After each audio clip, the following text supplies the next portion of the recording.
एक राजा था। उसका खजाना धन दौलत से भरा हुआ था, मगर फिर भी उसका दिल करता था कि उसके पास और भी ज्यादा धन दौलत हो। और राजा को शिकार करने का भी बहुत शौक था। एक दिन राजा अपने सिपाहियों को साथ लेकर जंगल में शिकार करने गया। जंगल बहुत बड़ा था। शिकार करते करते राजा जंगल में बहुत अंदर तक चला गया। वहाँ उसने एक हिरन को देखा। राजा ने अपने घोड़े को हिरन के पीछे दौड़ाया। राजा हिरन का शिकार करना चाहता था। हिरन के पीछे पीछे राजा बहुत दूर निकल गया, लेकिन हिरन उसके हाथ नहीं लगा। कुछ देर बाद राजा रास्ता भटक गया। वो अपने सिपाहियों से बिछड़ गया और जंगल में अकेला ही रह गया। रास्ता ढूंढते ढूंढते बहुत रात हो गई। राजा को अब कुछ भी समझ नहीं आ रहा था कि वो किधर जाए। जंगल में यहाँ वहाँ भटकते हुए राजा को एक झोपड़ी दिखाई दी। राजा बहुत प्यासा था और उसको बहुत भूख भी लगी थी। वो उस झोपड़ी की ओर चला और चलते चलते जब वह झोपड़ी के पास पहुंचा तो वह पास जाकर राजा ने देखा कि वहाँ एक छोटा सा गांव था। राजा ने गांव के किनारे की सबसे पहली झोपड़ी का दरवाजा खटखटाया। अंदर से आवाज आई, कौन है? राजा बोला,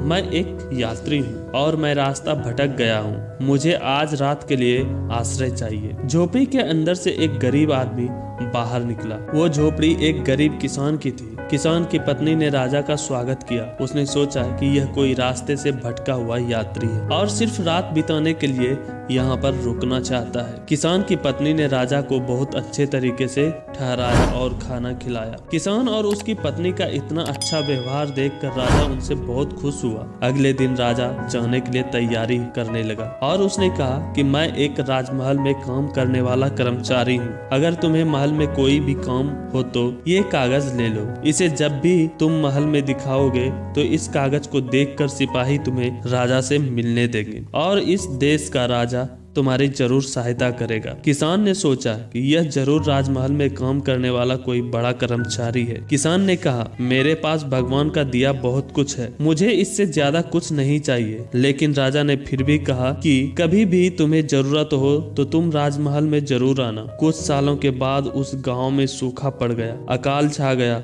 और बारिश न होने के कारण सभी किसानों की फसल सूख गई। किसान भूख प्यास से मरने लगा। संकट के इन दिनों में राजा ने किसानों की कोई भी मदद नहीं की। एक दिन बहुत अधिक परेशान होकर किसान की पत्नी ने किसान को वो कागज देकर कहा कि राजा के पास जाओ और कुछ मदद मांगो। किसान जाना तो नहीं चाहता था, लेकिन गाँव के और लोगों ने भी कहा कि तुम्हें जाना चाहिए और अपने गांव के लोगों के लिए राजा से मदद मांगनी चाहिए। सबके कहने पर किसान मान गया और राजा के महल पर पहुंच गया। महल के बाहर सिपाहियों को किसान ने वो कागज दिखाया। उस कागज को देखते ही सिपाहियों ने कहा, आओ भाई आओ, आप अंदर आओ। सिपाहियों ने एकदम से किसान को राजमहल में भेज दिया। किसान राजमहल के अंदर गया। उस समय राजा राजमहल के मंदिर में था। राजा के सिपाही किसान को वहीं ले गया जहाँ राजा मंदिर में पूजा किया करता था। मंदिर में किसान ने देखा कि राजा झुककर भगवान की मूर्ति के आगे पूजा कर रहा था। किसान बड़ा हैरान हुआ कि यह तो वही आदमी है जो उसकी झोपड़ी में एक रात के लिए ठहरा था। किसान सोच रहा था कि अरे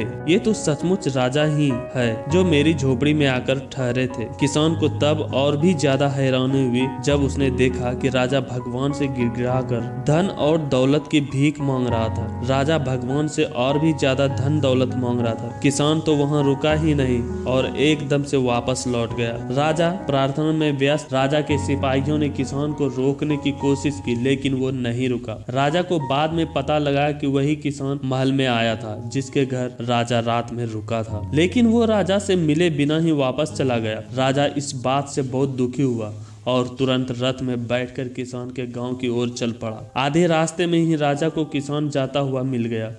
राजा ने किसान को रोककर पूछा कि भाई, तुम महल से इस तरह मुझसे मिले बिना ही वापस क्यों लौट आए?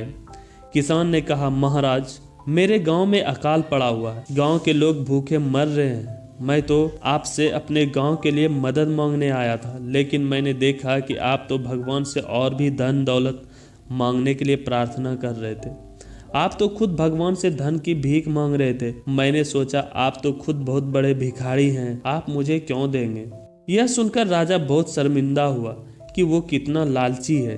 उसकी प्रजा अकाल और भूख से मर रही है और वो उनकी सहायता करने के बजाय भगवान से और भी धन दौलत मांग रहा है। उसने किसान से माफी मांगी और कहा कि मैं तुम्हारे गांव के लोगों की सहायता करूंगा और भगवान से भी धन दौलत मांगने के बजाय अपनी ही प्रजा के लिए सुख और समृद्धि की प्रार्थना करूँगा। तो दोस्तों, हमारी कहानी यहीं ख़त्म होती है।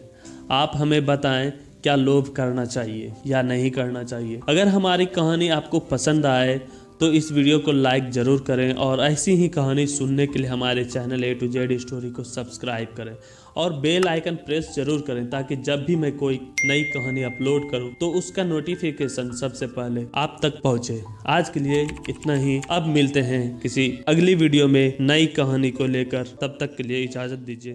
धन्यवाद।